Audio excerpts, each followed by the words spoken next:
Le nombre ne nous satisfait pas parce que nous avons des besoins de plus de 70 000 personnels. 9 944 personnels, on l'aurait aimé par an et non pendant 5 ans. Le président de la République, Paul Biya, vient de marquer son accord pour le recrutement de près de 10 000 personnels de santé. Annonce bien accueillie, mais les syndicalistes du secteur de la santé estiment que ce nombre est insuffisant pour combler toutes les attentes. Je veux prendre un exemple. La Quintini a 900 personnels. Il y a au moins 600 qui sont des personnels précaires. Le Curie a dans les 450 avec 350 précaires. L'hôpital central de Yaoundé.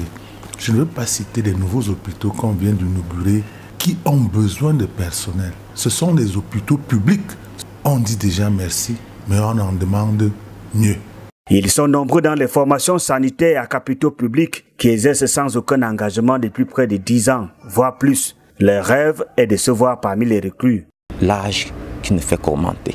Je suis arrivé là, j'étais dans la trentaine. Me voilà déjà à 40 ans.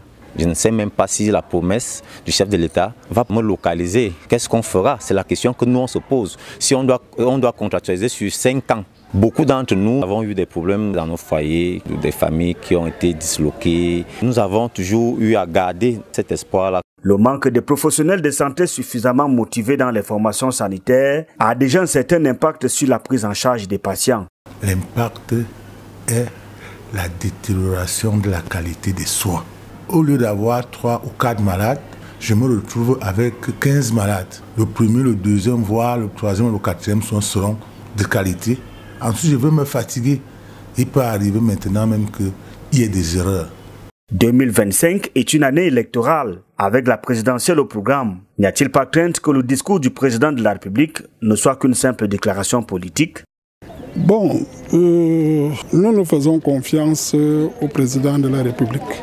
Justement parce que c'est lui-même qui a donné la déclaration. Nous sommes en train de faire les pressions depuis 2022. Et il était au courant. Les personnels de santé en situation de précarité revendiquent la régularisation de leur situation depuis plus de 5 ans déjà. Le président de la République a sans doute écouté leurs doléances.